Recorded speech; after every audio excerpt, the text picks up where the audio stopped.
बिस्मिल्लाहिर्रहमानिर्रहीम अस्सलाम वालेकुम। सिंध की जो हमने एक सीरीज़ स्टार्ट की है कि सिंध के बारे में जितनी भी मालूमात हमसे टेस्ट में और इंटरव्यू में भी पूछी जा सकती है, उसकी हमने पीछे सीरीज़ स्टार्ट की है। उसका आज मेरे ख्याल से लेक्चर नंबर 4 है।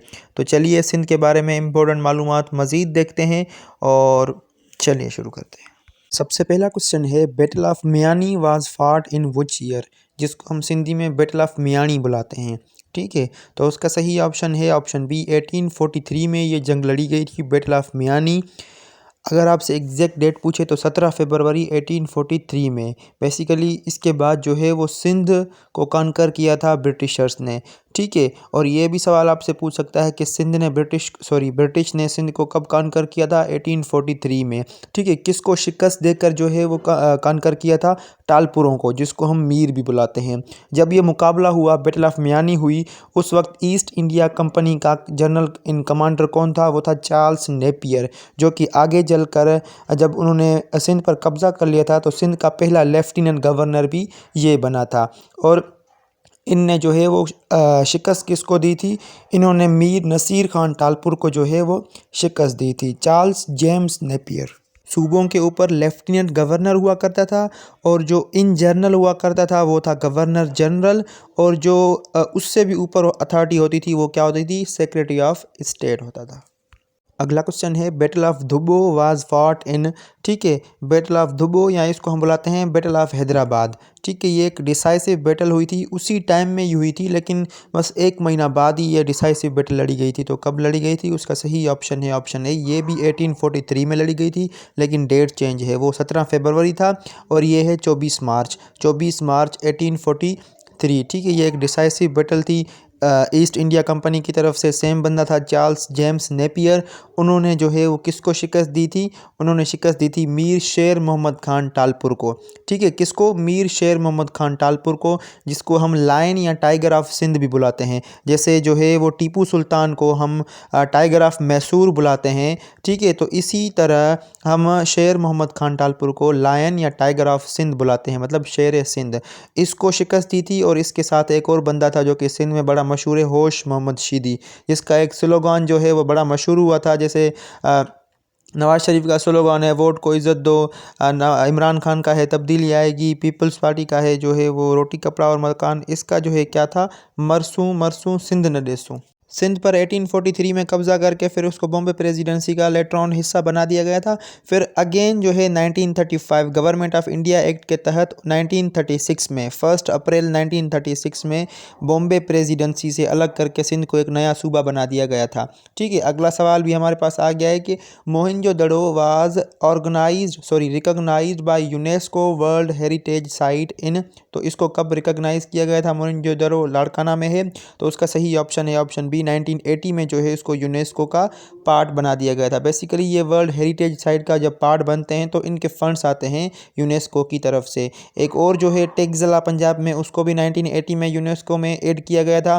और जो है वो तख्तबाई में बुद्धिस्ट र्यून्स हैं, और उसके नेबरिंग जो सिटीज़ में थोड़े बहुत रिमेन्स हैं, उनको भी जो है वो रिकॉग्नाइज किया गया था यूनेस्को में।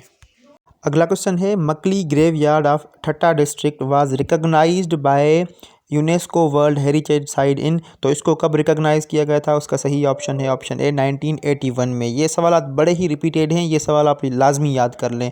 1981 में इसको ऐड किया गया था। 1981 में एक और चीज़ भी ऐड हुई थी यूनेस्को में, लाहौर फोर्ट और शालीमार गार्डन्स को एक ही जो है मिल्कियत बताकर यूनेस्को में फिर साथ में ऐड कर दिया गया था 1981 में। एक है रोहतास फोर्ट झेलम में, बड़ा ही खूबसूरत जो है वो फोर्ट है रोहतास फोर्ट, जिसको किसने बनाया था? अफगान किंग शेर शाह सूरी ने। शेर शाह सूरी वही जिसने हुमायूं को शिकस्त दी थी, जिसकी वजह से वो सिंध की तरफ आ गया था। और लेटर ऑन जो है उमरकोट में उसको एक बेटा पैदा हुआ था, जिसको दुनिया अकबर बादशाह के नाम से जानती है। तो शेर शाह सूरी ने ये रोहतास फोर्ट बनाया था। यह बेसिकली एक मिलिट्री आर्किटेक्चर है, और इसको कब जो है ऐड किया गया था यूनेस्को में? इसको ऐड किया गया था 1997 में। यूनेस्को का बार बार जिक्र आ रहा है तो इसके बारे में थोड़ी जानकारी रख लें। यूनेस्को का फुल फॉर्म है the United Nations Educational Scientific and Cultural Organization. इसको बनाया कब गया था? 16 नवंबर 1941 में लंदन में बनाया गया था। और इसका हेडक्वार्टर कहाँ पर है? इसका हेडक्वार्टर है फ्रांस में, पेरिस में। और इसकी हायर अथॉरिटी का नाम होता है डायरेक्टर जनरल, मतलब डीजी। जैसे यूएनओ का होता है सेक्रेटरी जनरल, वो है एंटोनियो गटरेस जिसका ताल्लुक पुर्तगाल से है। जैसे आईएमएफ का होता है मैनेजिंग डायरेक्टर, एमडी। ऐसे ही इसका डीजी है, डायरेक्टर जनरल। वो कौन है? Audrey Azoulay. ये एक लड़की है जिसका ताल्लुक फ्रेंच से है, मतलब उसका ताल्लुक फ्रांस से है। ये देखें, ये एक मैंने आपको सैंपल दे दिया है कि चीज़ों को पढ़ते कैसे हैं। यूनेस्को का जिक्र आ गया। देखिए बनी कब, कौन सी डेट में बनी, कौन से साल में बनी, कहाँ पर बनी, हेडक्वार्टर कहाँ है, डायरेक्टर जनरल कौन है, ठीक है, उनका काम क्या होता है, ये भी आप देख लीजिए। तो आपके सारे ऑर्गेनाइजेशंस जो है वो क्लियर हो जाएंगे। अगला क्वेश्चन है फैज़ महल इज़ इन विच डिस्ट्रिक्ट। फैज़ महल जो कि सिंध में वाक़ है, इसमें पूछ रहा है कि वो सिंध के कौन से डिस्ट्रिक्ट में है। तो उसका सही ऑप्शन है ऑप्शन सी, वो खैरपुर डिस्ट्रिक्ट में है। खैरपुर और मीरपुर ख़ास में लोग काफ़ी कंफ्यूज होते हैं। मीरपुर ख़ास आप हैदराबाद से आगे जाएंगे तो एक डिवीज़न है, ठीक है, जिसमें फिर आगे हम चले जाएंगे, फिर सांगड़ आएगा, फिर उमरकोट आएगा, या आगे हम चले जाएंगे फिर मिट्टी वगैरह, मतलब वहाँ से उमरकोट से अगर हम घूम के आएंगे तो मिट्टी, और आगे ये जो सारे जो है वो कौन से डिवीज़न में है? सक्खर में है। आपसे डिवीज़न भी पूछ सकते हैं, डिस्ट्रिक्ट भी पूछ सकते हैं। अगर सवाल आ जाए कि फैज़ महल बनवाया किसने था, ये बनवाया था मीर सोराब खान ने, ठीक है। मीर सोराब खान ने कब बनवाया था? 1798 में। अगला क्वेश्चन है Kot Diji fort is in which district. ये फोर्ट कहाँ पर है, कौन से डिस्ट्रिक्ट में है? बड़ा ही मशहूर जो है वो हमारे पास ये फोर्ट है। उसका सही ऑप्शन है ऑप्शन ए, ये भी खैरपुर जो है वो डिस्ट्रिक्ट में है। और इसको किसने बनवाया था? इसको भी मीर सोराब खान ने बनवाया था। एक और फोर्ट है जो कि मैंने आपको बताया था, जामशोरी डिस्ट्रिक्ट में आता है, रनी कोट फोर्ट, जिसको the Great Wall of Sindh भी बुलाते हैं, ठीक है। तो वो पाकिस्तान का और सिंध का लार्जेस्ट फोर्ट है। अगला क्वेश्चन है Sindh Madressatul Islam university was built in. Sindh Madressatul Islam university को कब बनाया गया था? तो उसका सही ऑप्शन है ऑप्शन बी, 1885 में इसको बनाया गया था।